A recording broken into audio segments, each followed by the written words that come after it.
Hey there, welcome back to the Steel City Sports Podcast, and today we are continuing our tiers series. So if you didn't see the first two videos, they are already uploaded. Today we are going to be tackling the average or mediocre tier, and some of these teams could actually turn out to have a good season this year. It's just a lot of these teams are unproven. There are things that I like about these teams, but there's usually a big but that holds me from putting them higher up on this list. So let's go ahead and get into it. And for our first team in this tier, we have the Denver Broncos. So I really like the Broncos defense, of course. There was some statistic last year. If the offense would have just put up like 17 points per game, they would have made the playoffs this past year. That just, screams of how bad the offense was and how great their defense was. So I don't think their offense is going to be as bad as it was this past year.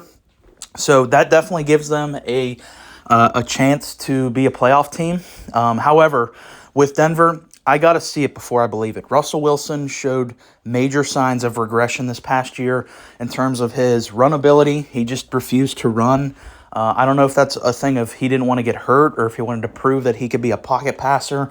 And he also had a noodle arm as well. Any throw, it seemed like past 10 yards was a noodle arm. And I don't think bringing in Sean Payton, it can fix the just problems that Russell Wilson has. Because, if it was like scheme problems, and trust me, there were a lot of scheme issues with Denver last year with Hackett as the head coach. I'm not letting Hackett off the hook here, but if Russell Wilson's just generally not a very good quarterback anymore, there's very little Sean Payton can do in terms of elevating him. And I have my gripe about Sean Payton. I think he's a bit overrated. He had a super team for basically 4 years with the Saints and never was able to make a Super Bowl, from like 17 to 20, or maybe 18 to 20. They were never really able to do anything. So he's definitely a major, massive upgrade over Nathaniel Hackett, but the blame seems like a lot of the blame went to Hackett over Russ, whereas I think a majority of the blame should go to Russ, and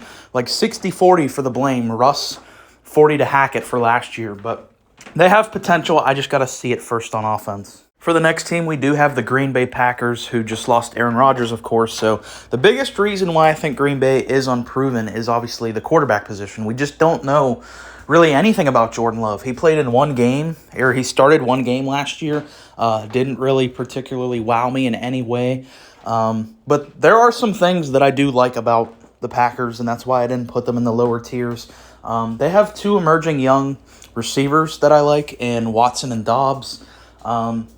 Their defense is still stable and solid. They, a lot of people out there are lists that have Jair Alexander as the best cornerback in football. I don't agree with that. I'm taking Sauce Gardner any day, but Jair Alexander is definitely a top 3 at the lowest cornerback in the NFL. So you got him still in place. Their defense has always been kind of stable. This is a massive year for Matt LaFleur because the year before Matt LaFleur was brought in, the last year of McCarthy, the Packers were not a good team. And then whenever LaFleur came in and kind of changed up the offense, he was given a lot of credit. However, it's easy to do that when you have a Hall of Fame quarterback, and he's had Aaron Rodgers his entire tenure in Green Bay. So we're going to see now what he's like without Aaron Rodgers. We're going to see how good of a coach Matt LaFleur really is. So that's an interesting storyline to watch for him, because if they're bad this year and they're bad maybe next year, he could potentially be on the hot seat. So I'm interested to see what happens for him. This division is a little weird because Minnesota won it last year, but I don't expect them to win the division this year because of their defense being dreadfully bad. The Bears are kind of in a rebuild. The Lions, I like them, but they're unproven. So the Packers could potentially win this division if Jordan Love's a good, stable quarterback and, all the offensive pieces work around him. The defense does its job. This could potentially be a good team. However, I think I have lower expectations for Green Bay. That's why they're in this category. And staying in division, we have the Chicago Bears as the next team. So they are definitely one of the biggest what-if teams this year in terms of they could be really surprisingly good, or I think it's more likely that the Bears are not going to be that good this year. I know a lot of people out there are praising Justin Fields. I like Justin Fields a lot, but I've seen him ranked higher than Trevor Lawrence on some lists, which I like. That literally melts my brain that anyone could have that opinion. but he's got a nice core around him anymore. The argument for Fields has always been there's not really anything around him. Well, now he has DJ Moore, who I think can legitimately be a number one receiver. Not on maybe a contending team, but for this Bears team, that's a really good pickup. Darnell Mooney's coming off of injury. You have Claypool still. And I like their tight end core. They started to build up their O-line as well. They spent their first-round capital on left tackle, which I love to see that. Getting some structure there for Justin Fields so he doesn't have to run around as much. Although I did want them to draft Skoronski. I think he was a much more refined prospect than the guy that they ended up getting. And he was a Northwestern kid. He's right there in Chicago. Why wouldn't you grab him? But whatever. And then the defense, of course, they have a defensive head coach. And I think Eberflus has actually done a really good job of kind of building up that defense. And they spent a lot of money this offseason. The Bears were one of the highest spenders in terms of free agency. So they brought a lot of guys in to help, build up this defense here in Chicago. So I'm excited for the Bears season just because they haven't had an elite quarterback really in the history of their franchise. So it's going to be fun to see if Fields can really climb to do that. I think he can. He has the talent to do it. Will it happen? That's what's going to be fun to watch. And for the next team, we have the Atlanta Falcons. So there's a lot to like here with Atlanta, especially on offense. They got weapons everywhere. You got Drake London, who was an incredible rookie. He was the highest taken receiver of that draft class and was really good last year. You have Kyle Pitts, who was taken in the top 5 of his draft. You have Bijan Robinson, who a lot of people say was potentially the best prospect in this entire draft class. And I'm seeing Bijan already ranked in in the top 10 running backs, and he hasn't even played in an NFL game. So there's obviously high expectations for Bijan. They have a really good offensive line. They have an offensive head coach. So there's a lot of check marks here, a lot of stuff that I like for Atlanta. They're in a pretty easy division. However, the big thing is quarterback. I like the stuff around the quarterback, but it's Desmond Ridder. And all that stuff I said about Jordan Love about we don't have enough tape on him, it's even less for Desmond Ridder. We really don't know what we're getting here.